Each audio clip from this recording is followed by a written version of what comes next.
Hey, everybody, welcome to the show. Today in the podcast, we are talking training volume. How much training do we actually need? Can less be more? Is more always better?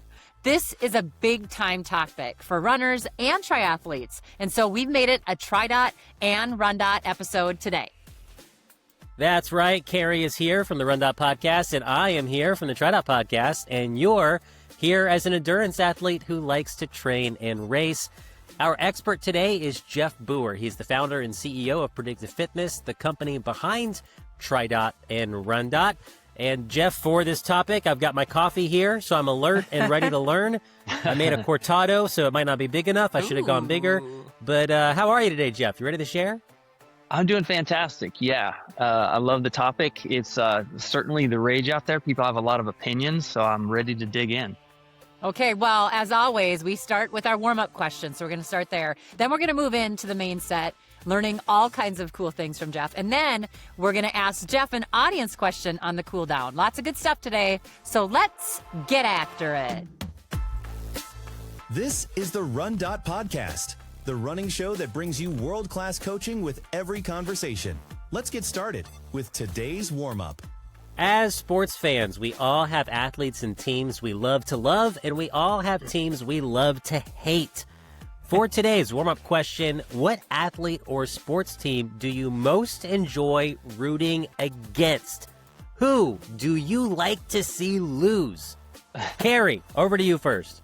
You know, this kind of hurts my mom heart. Even when I'm You don't dislike anybody, Carrie. I don't. This is a hard I really one for don't. you. I mean, I have a hard time cheering at Little League when we get a hit and the other team doesn't.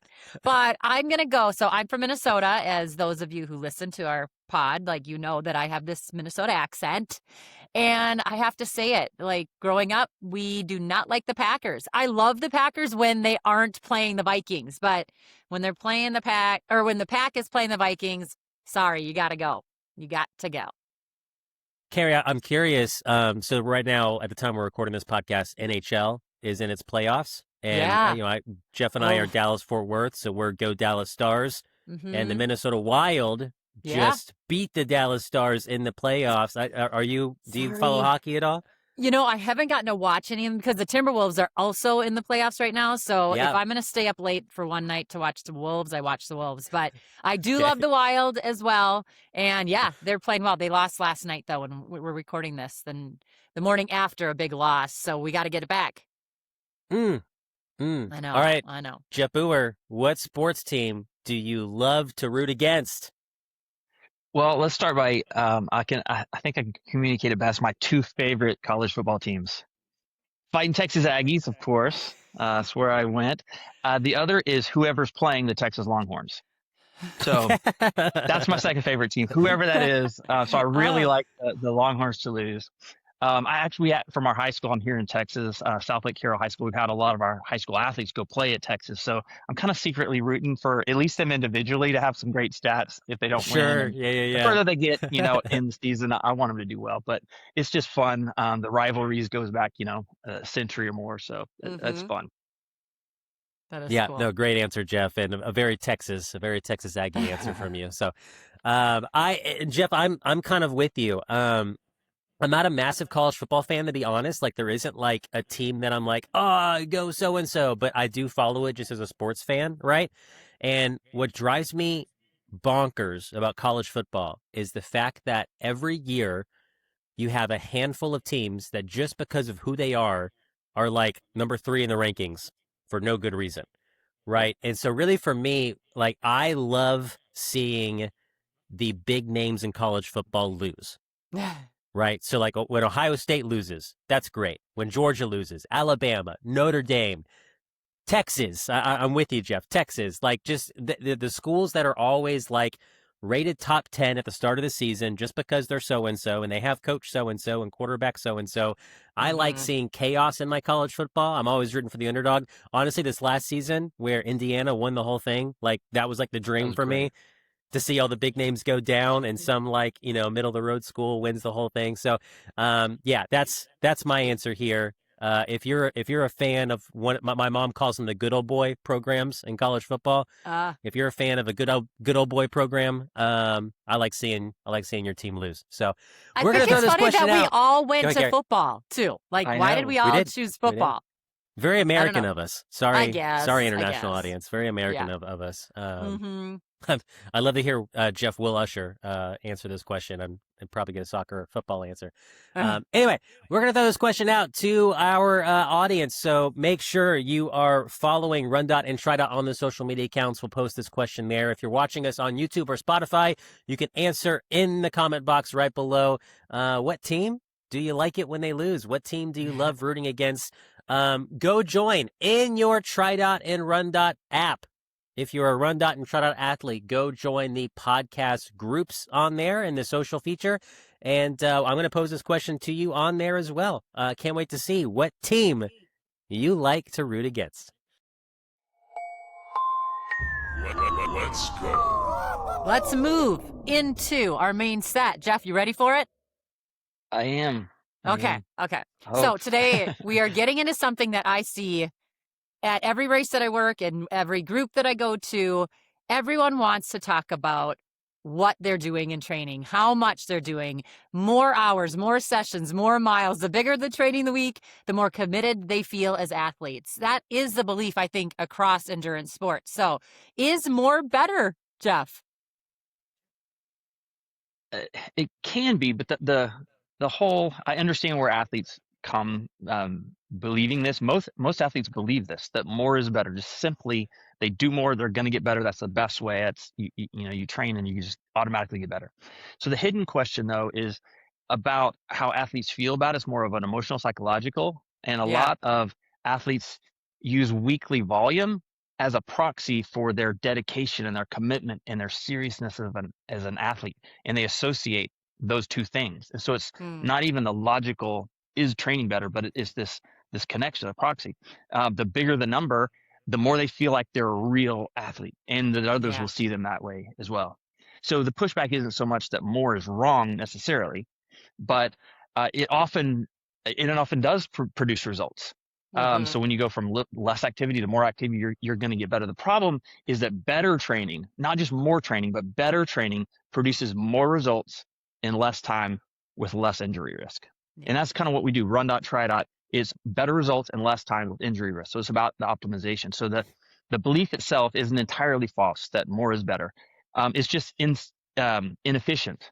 It's the gains aren't automatic. Just because you train more doesn't mean you will get faster. And it's certainly not optimal. I think a big component is the mental shift, that how you train is far more important than how much you train. So that's not just a slogan that we use, but it's actually measurable, provable, and the data is unambiguous. So more is better. Has been around a long time, but it's a modern version of a very old belief. I know that sports culture and fitness in general, it used to be, you just chase harder. Like, you remember no pain, no gain. I mean, it's going all the way back to the 70s, 80s.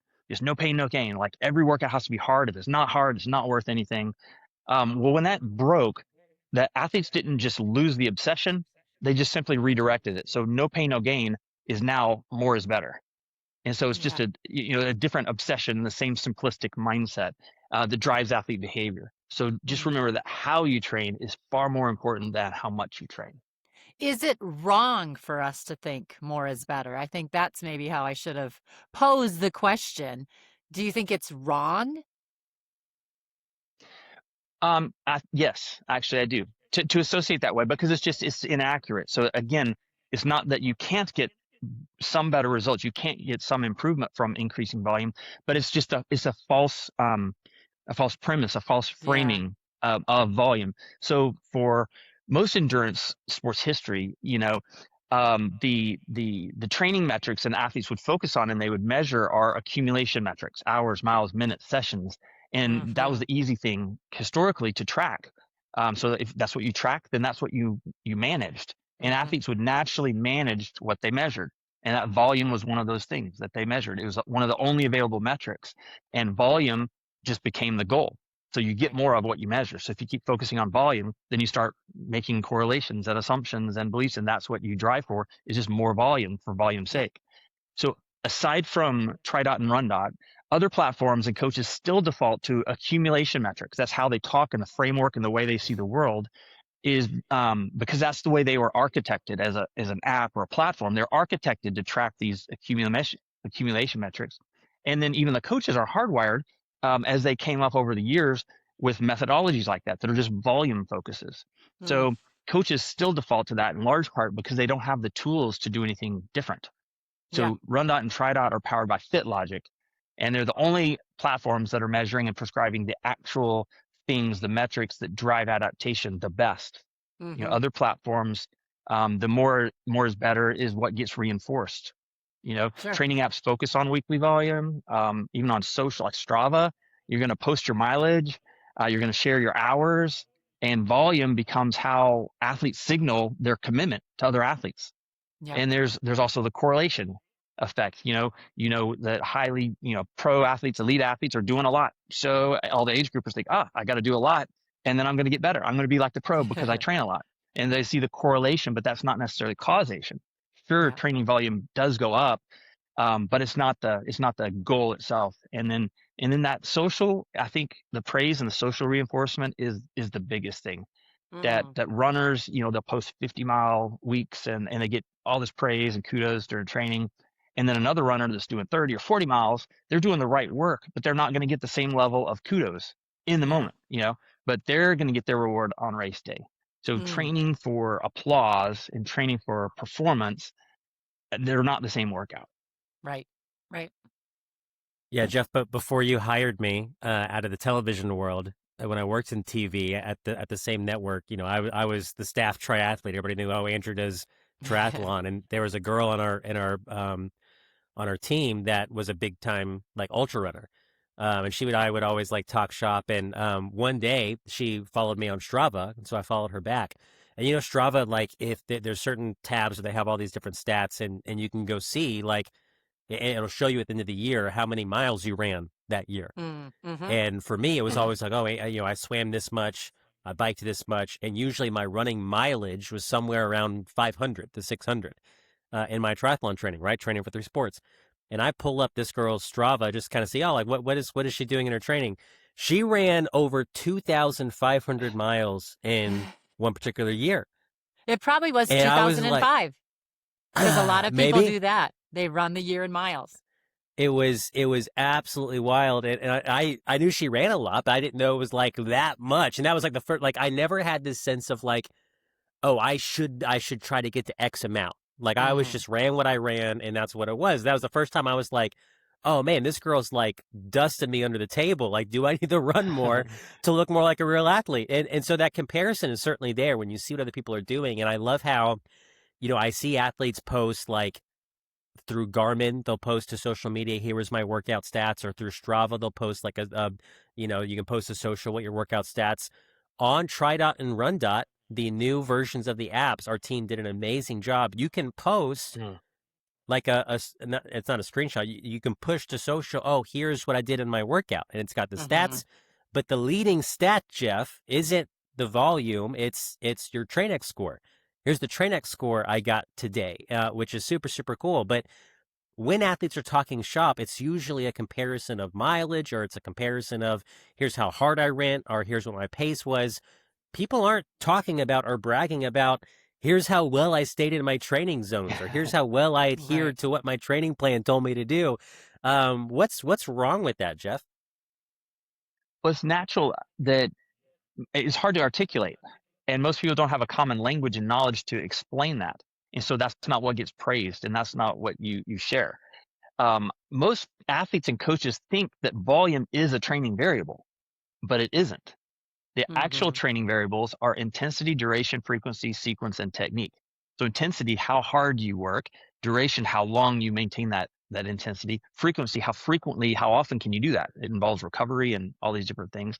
And then sequence, what order do you do your workouts in? And then technique, how do you do the workouts? Doing them differently recruits different muscle groups and does different things. So intensity, duration, frequency, sequence, and technique. Those are the inputs that the athlete and the coach should be focused on. And they're harder, much harder, and you have to have tools and have to understand how they dynamically work together. Volume is just what comes out of those inputs.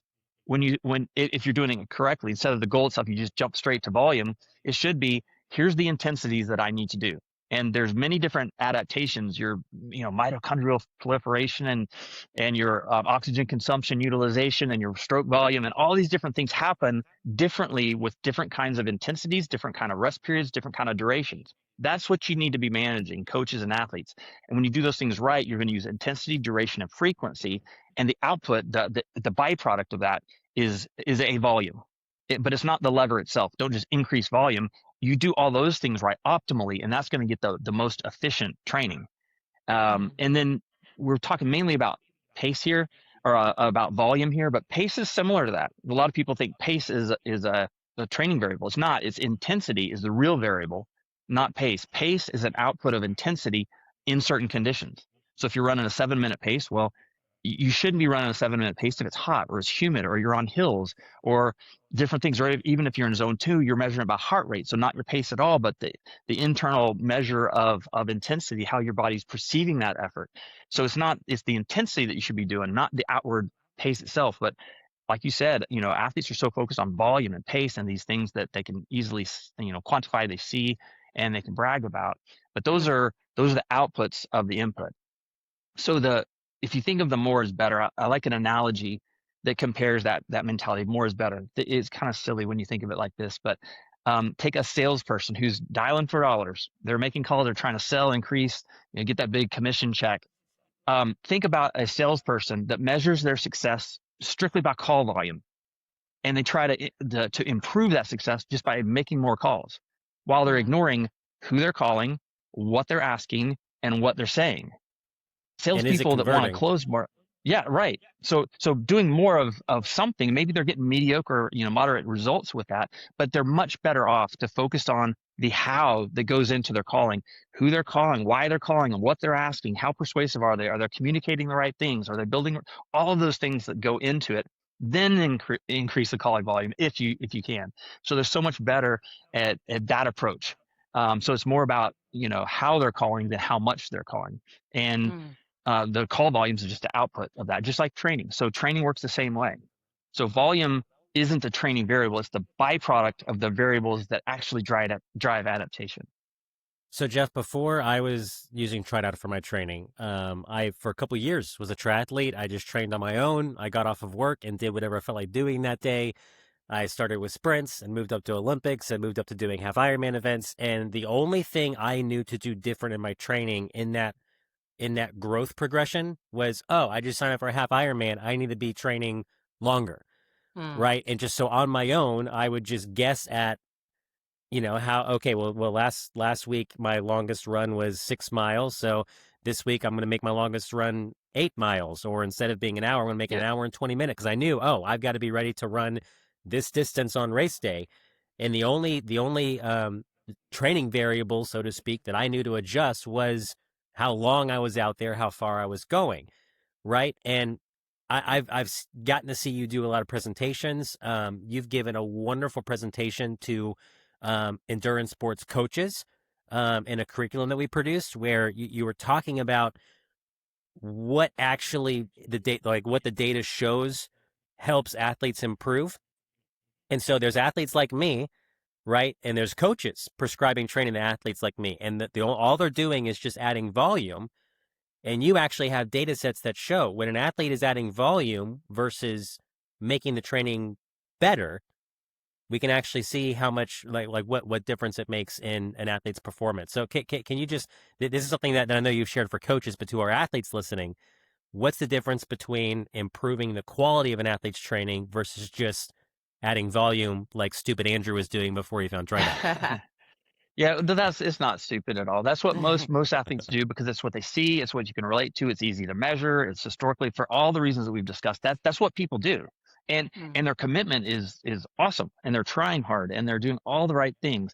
So, and we didn't start with, hey, here's what the data shows, let's figure out how to train it. It came, like TriDot and FitLogic Engine came from designing that we know here's the physiological adaptations that are required. Now, if we quantify the training stress associated with that, if we prescribe the training, measure the residual effect on that, and you're going to end up with a place where we can prescribe and get very efficient training, so better results in less time with fewer injuries. Like you mentioned a few minutes ago, that TrainX score is a measurement of training effectiveness. It's training execution. Sorry, it is the effectiveness of your training.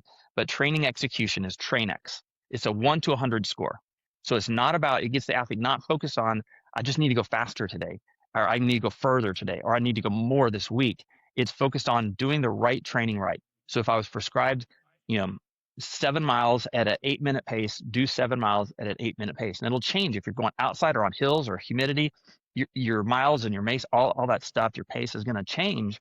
The duration and pace are going to change according to your environment, but it's making sure that you're focused on the right training, the right design, and doing each session correctly and doing the right sessions during the week.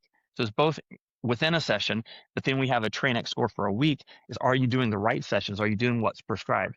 So the study was that where we went back just to explain this to people, and we have just, hundreds of thousands of athletes. And so we searched for those that are doing a TrainX score of 60 out of 100 compared to those who are doing 90 out of 100. And we watched the improvement, measured the improvement over about a 6-month period. And we compared that to athletes that were doing 2 and 3 times the amount of training volume. And so we could see in here, here's someone doing a TrainX 60, and they're just doing this, whatever training they're doing, and they're, doing 2 hours a week, 3 hours a week, 4 hours a week. And then another athlete's that's doing the TrainX 90, they're not increasing their volume. So the ones that were at 90 instead of 60, so that's a 30-point improvement or a higher TrainX score. So they're adhering, doing the right training. They improved 3 to 5 times more over that 6-month period than those who had double the training volume. So that's, if you think about that, people are doubling the training volume, and these athletes are getting 3 to 5 times more improvement during that time. And you think, why the 3 to 5? Well, that varies with performance level. Athletes with lower performance levels are able to see more improvement percentage-wise. And those with higher, they have less to perform, but it's more significant. The improvement that higher end athletes see is more significant. So the lower the starting point, the higher the room for improvement on the same amount of time. And that's not to say, again, I want to echo that that isn't to say that more volume doesn't produce gains. It can. You can get that by just simply increasing your volume some, but the point is that it's not the most effective way by close. It's not a goal to be attained, and the gains aren't automatic. And actually increasing volume can produce zero improvement, or worse, negative. You can actually get slower by increasing volume, and you can get injured. It really increases your injury risk. So there's a lot at those of things higher that it performance can- levels. A lot of Yeah, reasons why you don't want to do too much. Absolutely. So they one is it stifles progress. The training injuries are most training injuries are overuse injuries. So they're a direct consequence of just too much. So it's wear and tear on your body. Overtraining also suppresses the immune system. And so if you're consistently doing that, and then you get these big blocks of trainings and you're not improving, it's because you're overtrained. And, the TrainX metric is what FitLogic uses to evaluate that execution quality across TriDot and RunDot athletes to help athletes focus on doing the right training right. And that's what we measure, and that's what we focus on. So doing the right training right is the right amount of intensity, the right amount of duration, frequency, sequence, and technique. So when it comes to training, more isn't better, but better is better. Will you do me one favor, though, Jeff, and explain TrainX to some of us a little again? Just explain what that is. You bet. So training execution. So it's a 1 to 100 scale that measures how well you adhered to, executed the workout that was prescribed. So if you have a number of different ways. So if it's a 20-minute easy run and you go 30 minutes, you're going to get a lower score. It's not extra credit. You don't get bonus. Or if it's an easy run, but you didn't go easy, you went a little harder. Most athletes said do a 8-minute pace. I did a 7:45 pace. Your score's gonna go down. You went too hard for that day. The purpose was an easy race. If it's a long session, like if it's where you're building up to do a marathon or half marathon, if you go too far or too short, it's gonna count against your score. So you want to just get it right. So there's no bonus points. and quality sessions. Quality in the sense of that it's specific intensity, intervals, rest periods. It's going to look at the quality, and maybe you had 30 minutes worth of intervals and then another 30 minutes easy run. So on that one, if you didn't do 10 minutes of easy run, it doesn't score you that much bad or worse because that wasn't the meat of the workout. The meat was your intervals. You get that right. And so whatever your workout, whether it's easy run, long run, high intensity run, or ride or swim, for the triathletes, is just doing the right training right and thinking whatever that is prescribed, that's the optimal. And you just do that the best you can. Average scores for people just starting out is usually high 60s, low 70s. And sometimes I worked really hard. Well, just because you worked hard doesn't mean you did it well. I mean, there's other things. So as athletes look at that number and they focus on it, they're able to measure and do their intervals better. So they don't go out too fast on the early ones and don't have enough on the last ones.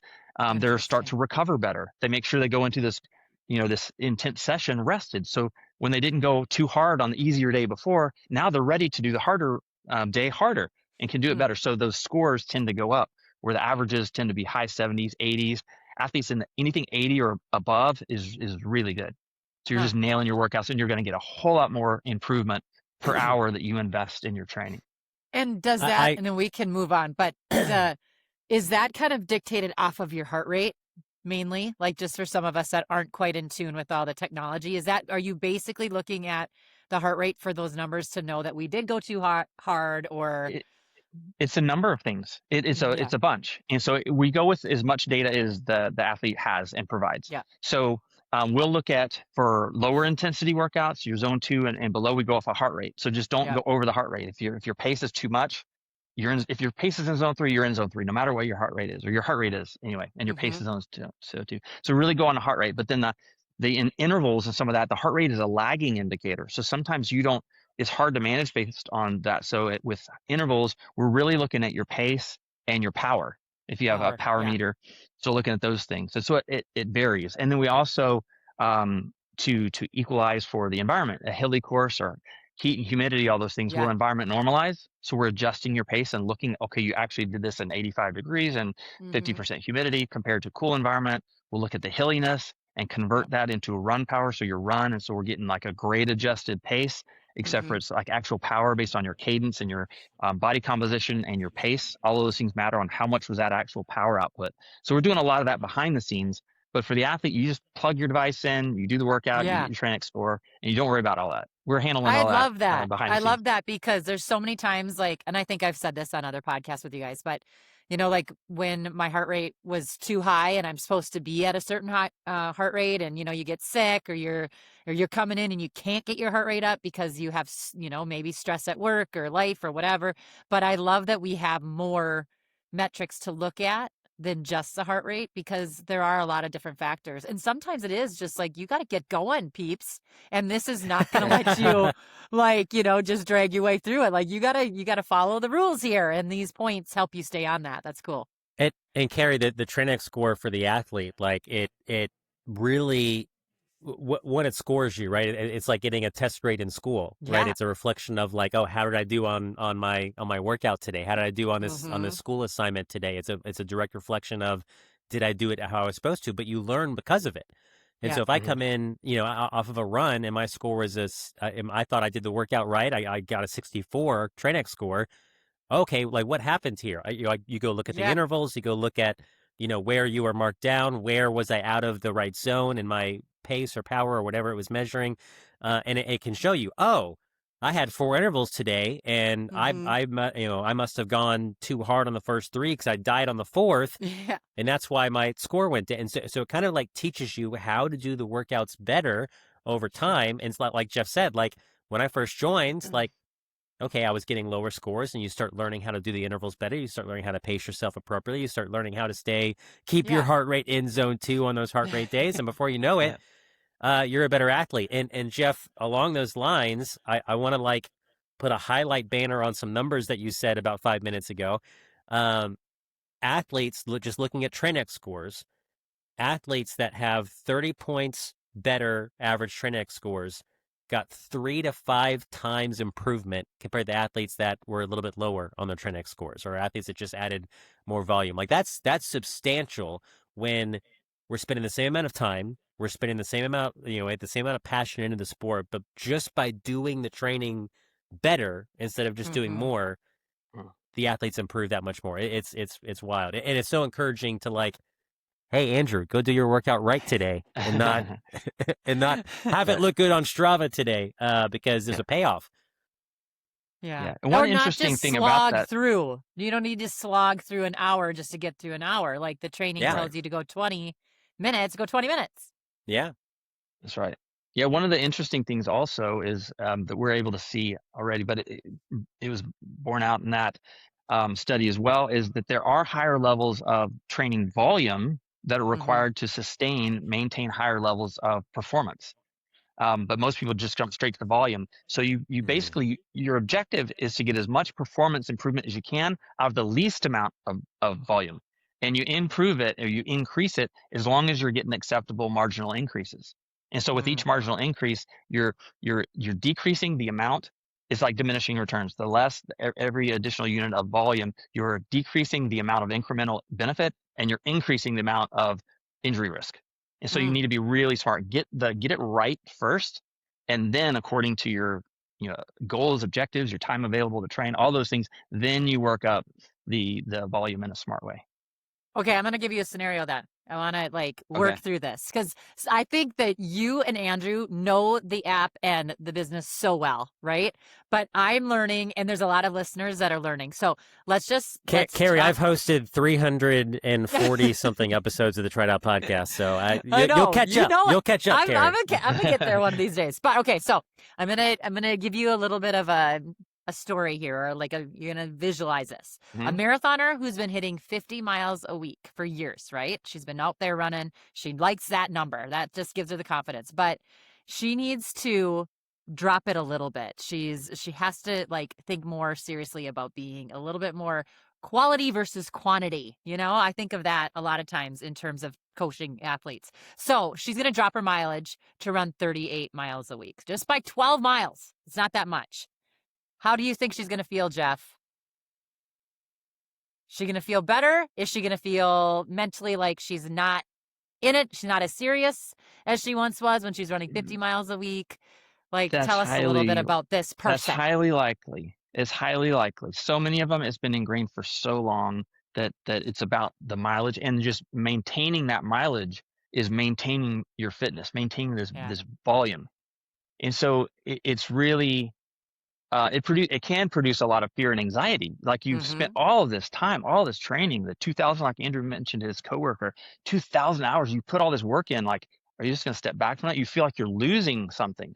You know what I mean? It's like your followers on social media, you don't want to lose them. You build them up. I need to, there's this currency or this value in this thing, this perception of self.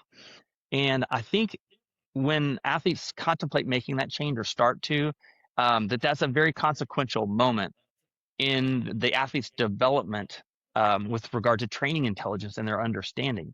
Moves from an emotional to a logical and rational standpoint when we're actually able to see these things. And a lot of athletes honestly fail the test. They can't grasp that. Or sometimes, and this is the honest truth, there's a lot of athletes that care more about the kudos and the praise than the performance. They'd rather have people commending them and talking about, oh my goodness, that's great. I know there's a saying, how do you identify a triathlete in a big crowded room? And it says you don't have to. They'll let you know. So there's ego, and there's all these things. Would people do marathons? Would they do triathlons if you didn't take a time? You didn't track the time, and you didn't get to tell anybody. So that's a big part of it for a lot of people. And so there is that element, and it's a fear. It's a fear of losing. You feel like you're losing fitness. I worked up to this. To let that go, I'm losing something that I worked up to. But your objective is not to work up to a volume, is to increase your performance. And to become faster and fitter and be able to do more. So when that volume drops, the anxiety, regardless of how the actual training is going, the anxiety can go up. So the risk is, in your scenario, that she reverts back, and she just says, I'm scared, this doesn't feel right, and she reverts back to the high volume training and says, I better be safe than sorry. Everyone else is doing this and all those things. Yeah. The other thing that she may do is just quietly add back some volume. And we No had one of our kidding. coaches, actually that like world number one. He's a coach and he's an athlete, and Angel will know who I'm talking about. In his 60s, about 4 or 5 years after he'd been using TriDot, he'd been ranked in Kona qualifying and just amazing. He said, honestly, Jeff, on the swim, he swims about a 1 hour consistently, and he would increase his volume, especially as his races got closer, and he would do these special really long swims, and he just like couldn't let go of it. Like, what if I let go, then what's going to happen? This fear. But he told me 5 years into this thing that he goes, actually, just I didn't do it, and I was great. I swam better. Like, it was good, and I didn't have to do this really costly. I said I had to go out and do this really long session a couple of times, and I just didn't do it. So there's that. You've been trained, and because we don't have a mechanism to train A and a B. You can't split test your training. You just do one thing or the other, and you don't have a way to really concretely know, for me, if I do A or do B, which is going to work out better. And so there's a thing called, to realize, it is a power stamina paradox. And we have another podcast that's all about that. Maybe we can revisit that sometime soon. But the realization is there's a real cost to maintaining a high volume of your workload. And the cost is that most athletes never see it. You have a finite amount of training stress capacity and time in your life, frankly, to spend. And how you spend that, if you're spending it on training that doesn't produce as much performance gain, high volume, then you're spending that at the expense of training that could have gotten you more performance gain. So when a marathoner, when she's running 50 miles a week, that's not just free. She's displacing work that could have gotten her faster. So that volume that she's afraid to lose was not the problem. It was not an asset. It was not something that was benefiting her, but she was holding on to it. So that fear that she has, that so many have, it's emotional. It's not an intellectual fear. Yeah. It's not a rational fear. So someone can know that an approach is logically better, but when you feel like you're losing fitness, or I've worked so hard for this, or I'm going to lose praise or status or all of these other things, that's just important. And with, women too, but men, there's a lot more ego in things, and it's even amplified a lot of times for men, in addition to the feelings. But there's this image of how much I'm doing, how much do you bench? Is that kind of going back to how men, pound their chest and stuff. But all of those things matter, and they're real. Why it matters, is because when athletes that can't get past this dilemma, the fear, the rational aspect of it, then they don't get to unlock their better training, and they don't get to reset that old paradigm that keeps them stuck and stifled in their performance improvement. So the problem with, largely changing your chasing mileage isn't what it does to your training, it's what it does to your head. Yeah. It's so true. I just think about training your brain and trusting in the process. It is a really hard thing. I used to tell all the athletes that I ever had at my camps or whatever, the best thing that I feel like I had as an athlete was that I communicated, but I also trusted the process. And I didn't want to add or take away from workouts, because that's when things get screwed up. Coaches don't know it. The system, your system can figure it out. But before we had this, we were guessing all the time, and this kind of takes the guesswork out of it. Absolutely. I'd be curious, Jeff, because we've had multiple coaches on different episodes of the TriDot podcast over the years. Mark Allen, Ironman champion Mark Allen being one of them, who say that they see a better training adherence and a ability to follow coaches' instructions from their female athletes as opposed to their male athletes. And Mark is one who has said that. I've heard some others say that. You're suggesting that here, Jeff. And when I started on TriDot as a man, it was me and two of my training buddies. We all saw ads for TriDot independently. We all signed up for it around the same time. And so we're on group rides on Saturday morning talking about, oh, you started TriDot? I started TriDot. We're comparing notes on our experience. And so 3 men who were in the same training circle, all starting TriDot around the same time. 2 of us loved it, adopted it, bought into it, followed it. The third guy that his hang up was, you guys don't feel like you're training. Like, I don't feel like I'm training enough. You guys think you're training enough? Like, yeah, I feel I'm doing great. My fitness is improving. Like what's the issue? I just don't feel like I'm training enough. And that was his hang up. And so he falls off TriDot. We all live in the same Metroplex, so we're all doing 70.3 Waco and Ironman Texas, and we're all doing the same races, race after race. And me and guy number one, who stuck with TriDot, we were getting faster and faster and faster and faster, like race to race to race to race, staying healthy, getting leaner, like getting stronger. And guy number three, his performances are the same. And he kept like moaning about like, man, you guys are like blowing me out of the water now on Saturday rides. What's going on? We didn't get stuck in, and so it's exactly what you're talking about, Jeff. And that's he's a man. And anyway, you guys are stubborn. It's everywhere. Yeah, some we can don't get stop it, for directions when we're driving. We don't like all that stuff. Hey, the ladies do it too. You're giving us credit, but we can be a little crazy too.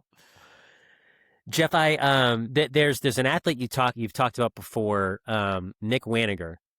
And I've never met him. I feel like I know him by how much I've heard you share his story. To this day, Jeff, on Facebook has that like people you may know section. He pops up on that all the time. And I don't know him, so I don't add him as a friend, but I'm like, I feel like I should, because I hear your name a lot as Jeff You talks. should. He's a friendly guy. You should do that. Yeah. But he is a man who followed his training well. But I think just as you're sharing, I thought of his story here. Just kind of shared like what you learned coaching him years ago. Yeah, so I coached him for a while. He became one of our first 5 coaches. Actually, when we started 2010, he was one of our first 5 coaches. Those 5 were 5 pros that I worked with at the time, and they were our first 5 coaches, and the back end generated the training. But a couple of years before that, we started training, and I started coaching him using the algorithms and the fit logic. We wouldn't call it fit logic at the time, but he was training. He was very committed, very, very fast already. And he trained about 28 to 30 hours. In his joke, he said, I want you to coach me. He goes, wherever the podium is, 28 to 30 hours a week. Yes. Oh my God. And so he was committed. He was there were dinks, dual income, no kids. So he and his wife, they didn't have any kids yet at that time. So he just trained a lot. I've never heard that. I was like, did he just say we were dinks for 9 years. Yep. We were dinks for 9 years. We love the dink lifestyle. Dual income, no kids. Yeah. And so he had the luxury of doing that, 28, 30. And little did he know, about a year later, actually, he became a dad. And so things changed in his life. But when he was training that much, he said, man, wherever the podium is, I'm 1 or 2 spots beneath that, wherever it is, any race I get to. If they give podiums to 3, I'm 4 or 5. If they go to 5, I'm 6 or 7. And so we trained him, and we cut his hours from 28, 30 to 20. So his average was 20. So that's a 33%-ish reduction. And we redistributed that workload of what he was doing, the type of intensity, the frequency with all those. And so the results was he improved in every discipline, swim, bike, and run, across the board, more than he'd ever been in his entire career. And he stayed injury-free for the longest period. The whole time we were working together, he was injury-free, and he'd chronically been injured with different stuff before. He went actually about the time he was about to become a dad, he was going to start coaching. And it's funny because he hadn't done a full Ironman. He was doing 70.3s. That was his focus. And he's going to start coaching. He goes, I haven't ever done an Ironman. I go, I know these athletes are going to ask me, well, have you done an Ironman? If you haven't done an Ironman, how can you coach me to do an Ironman? And so we're just kind of joking, like, all right, let's do an Ironman. And it's like August. And so we decided to do Ironman Arizona. So just like 3 months later. So he goes from 70.3 training. We didn't increase his volume whatsoever. And he goes and does Ironman Arizona 3 weeks later.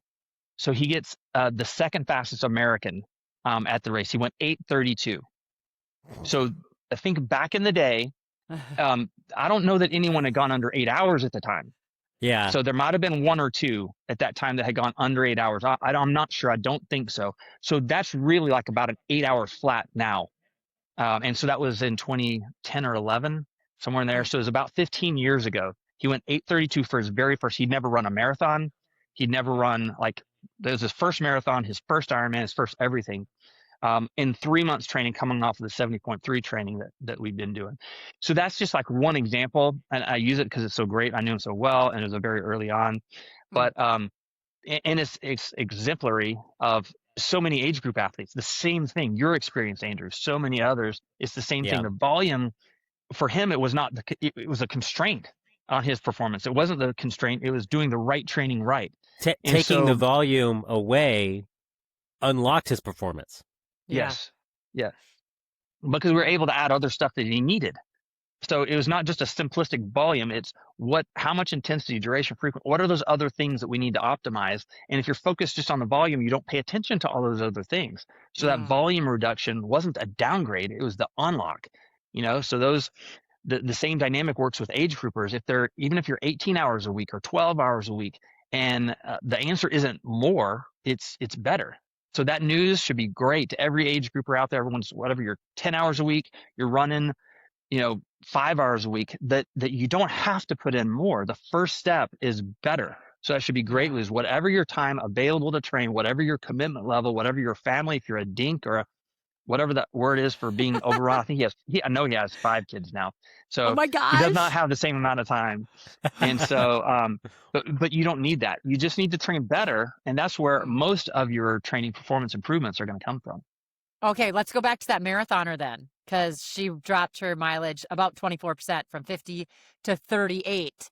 So what's actually happening now with her training load? Because you do have to feed the soul a little bit, Jeff. Like, you can't just take away mileage and not teach the athletes what's actually happening. And you do that. So tell us what's going on with her when she drops that kind of mileage. We do. So the volume dropped. And so one of the first things they need to understand is let's put some other numbers. So you get more of what you measure. Let's focus on training, the TrainX score, your training execution. So focus on doing whatever's prescribed, doing it well. That's the first thing. So get your mind kind of clean, start over there, refresh. So her actual training load didn't drop, because training load is not just a volume. That's the duration and frequency. It also is a combination of intensity as well. So when you factor the amount of intensity that she had throughout the week, the actual duration and frequency went down, but the intensity went up. And so with that as a multiplier and a factor, the actual total workload can stay flat, or it can even increase a little bit for the athlete. So when they see that, I'm actually doing more, measuring my workload and not just the time. The time is a very simplistic way, but a more sophisticated way is looking at what goes into that time. How is the time spent? So mechanically, higher intensity workouts, it imposes more stress per minute on your body than lower intensity. So the same total stress, but less time, and more of it is done, more work gets done in less time. And so you're able to be more efficient, get more output out of less time. So it's just being more efficient. So that's what we have, normalized training load, NTL, and it measures that. So it's about what the body actually experienced relative to all those things: intensity, duration, and frequency combined, not just how long you're out there on the road or how long you're in the saddles or the miles on your legs. So it's some metrics that the marathoners' old tools and your devices, your old platforms, they don't show. So your athlete, the female 50 miler, dropping to 38, she didn't see that before. She didn't have visibility to that. And so you're trusting this abstract thing that you have never experienced, and it's hard. So once you see normalized training load, NTL, then that fear can dissolve. And so the workload, workload is steadier. It's even higher. The time investment is lower. The adaptation is greater. The injury risk is lower. You have family time back, and there's no actual loss there to grieve. And so it's a very different emotional experience. So NTL, it's a metric normalized training load that FitLogic uses, and it gives athletes visibility into the true training load for the athlete. And it's why TriDot and RunDot athletes can train less and improve more without that anxiety about just mere volume. Well, and I just think that people have to maybe train their brain to look at their numbers differently. It's not that they're not getting awesome training in. It's just that we're so used to looking at numbers differently. And, her volume might look different, but her workload might look different as well. We have to just learn that. We have to learn the app. We have to learn what we are trying to train our bodies to do. Absolutely. Jeff, there's going to be athletes that see the title of this podcast episode. They're going to read the description of the podcast episode. They're going to hear me and Carrie at the top of the show say, today we're talking about training volume. And they're going to get this deep in and say, okay, I get what you're saying. So how much should I train this week? What should my training volume be? Right? And we we haven't given them a number, and there's reasons for that. Reason number one, it depends.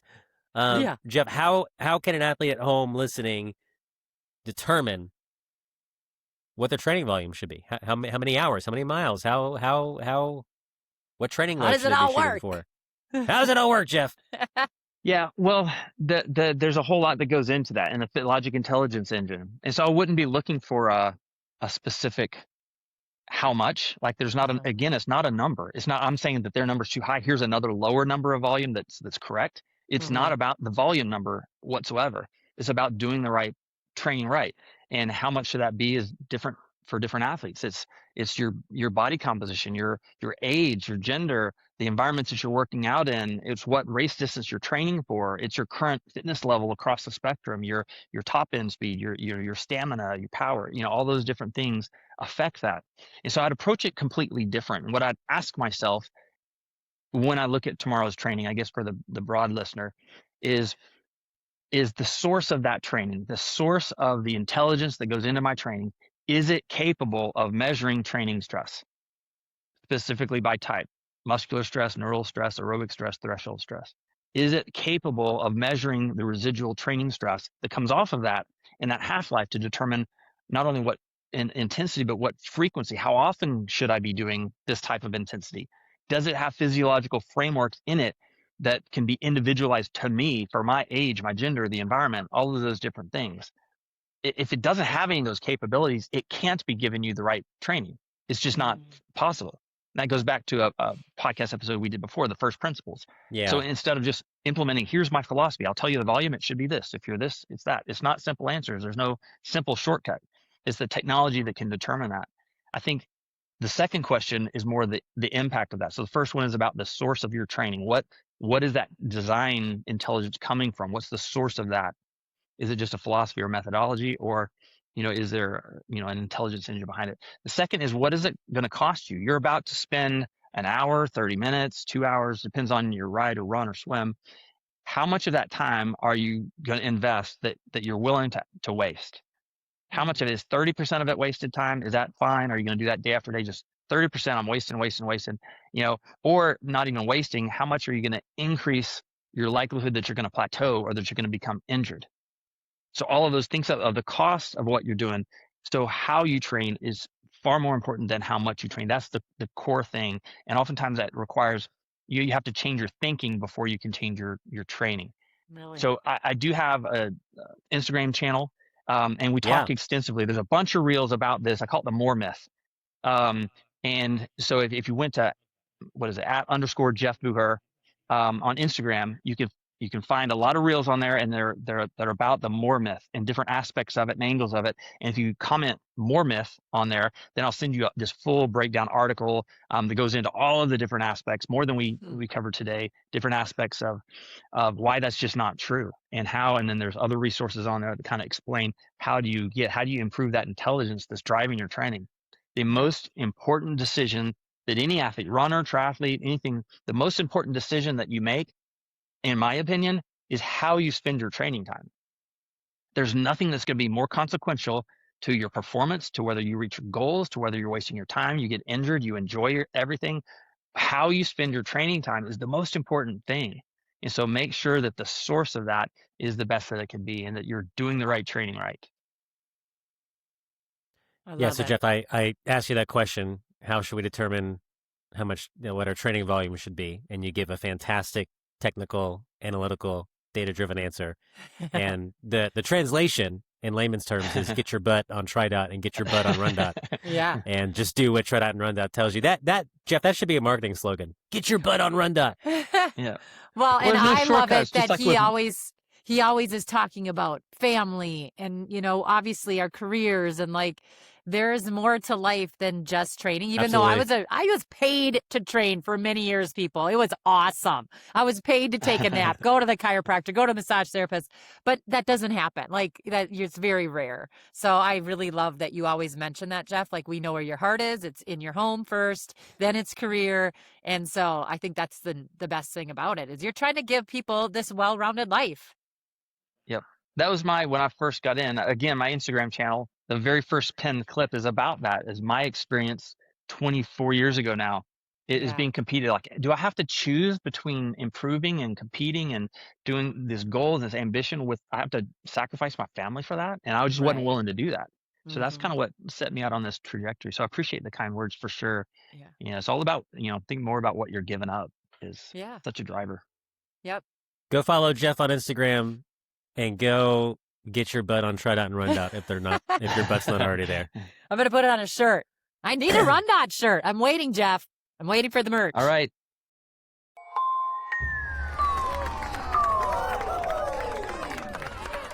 On to today's cool down question. We always close the show with a question from the audience, and this one comes from Jerry Dugan.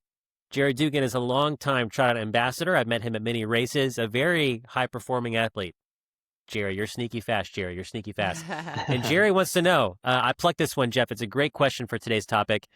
He says, why don't more pro triathletes use TriDot or pro runners use RunDot? If it's good enough for an athlete like Andrew Hall to win his age group, male 40 to 44, competitive age group at the World Championships, wouldn't it be good enough for a pro to use successfully?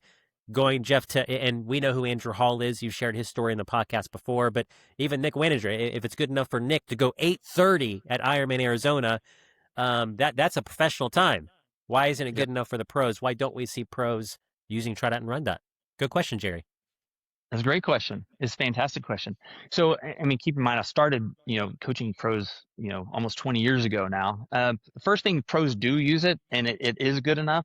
And many have had great success. Many have gotten their pro cards while on TriDot. We don't recruit pros, and our focus really is on age groupers. As part of it is that's what we're focused on, and that's what my mission is and desires to help the age group athlete. But training efficiency helps athletes at every level. So the reasons why not, and there's many. I mean, different. Any person can have their own reason. If I was to group them, I'd say group one, category one, is they're uninformed. They hear AI, they think ChatGPT. Nowadays, they think of a whole bunch of other things. The vast majority don't know what it does, don't know the capacity. If we got on a phone call and walked through it, they're like, "Wow, I didn't have any idea it did all that stuff." That's what we get when we even talk with coaches and others. But the couple of the other categories, one is changing your training. Your whole approach to training is not like changing a bike. You can ride, switch from a Trek to a Cervelo to a QR. That's one thing. But changing the whole way you approach training is another deal altogether. And unlike age group athletes, about 15% have a coach. 85% are not coached. So a lot of age groups, they'll change stuff year to year. They'll try a different coach. They'll do this. They'll do that. But most pros don't. Most pros are coached, but they're not, kind of wishy-washy going back around. They have long relationships with coaches, and they're less open to trying things differently. And a lot of times the coach is the gatekeeper for the pro. And so if you look, there's commercial aspects to that too. So a coach is a lot of times they fear being replaced by technology. That doesn't happen, and we've had podcasts about that. AI doesn't replace coaches; it will replace those who don't know how to use AI, eventually.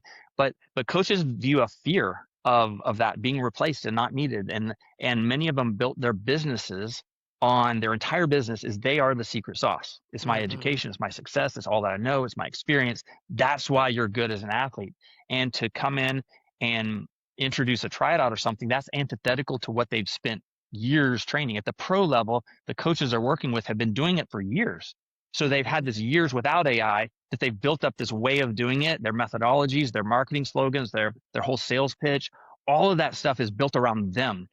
And you can't just replace that with, an AI solution, no matter how good it is. So there's this natural conflict and tension there. And, professionally, we don't poach athletes. We don't try to go get athletes or convince them to come over. That's just a common thing among coaches. Good coaches don't do that to other coaches, so we don't. And so that's a big factor, really, the commercial aspects and the experience and what coaches have built their business around, and then being the gatekeepers for pros. Another thing to even address the coaches that are working with elite athletes is funny. A lot of our technology is around economizing your time and making your time exchange very valuable. Efficiency for athletes with constrained time and different ages and body compositions, all these things. If you think of elite coaches, they have a lot less work to do working with just elites. And it's kind of surprising. A lot of people think, oh, that's so much harder being an elite coach. And I'm not taking it away from them. They've worked very hard. They do a lot of great stuff, educated. They're great. But just from the standpoint of pros working with, or coaches working with elite athletes, are working with a largely homogeneous population. They're all young. They all have great body composition. They all have great genetics. They all have high performance level. They all have as much time to train as you need. There's a whole bunch of things that are the same for them all. So if you took that same coach and said, okay, I want you to, train someone that weighs, 350 pounds and that's 65 years old and that's, all these other things, that's when it kind of gets kind of dicey. But they are able to establish this tier, I guess, of athletes. This really nice cohort, and they can do great job, and they do great job, and they're wonderful coaches. All of these people, regardless of commercials or anything else, are amazing coaches. And I think there's kind of an inverse relationship as far as trying something new. The more experience they have, the higher the performance level, the more entrenched they are, athletes and coaches and pros, with what they're already doing. So the more they're married to it. And then younger athletes look to the older athletes. So the young pros say, what are the more experienced pros doing? And they follow that versus listening to someone else saying, hey, we can do it better. So that, I don't know if I would doubt. Yeah.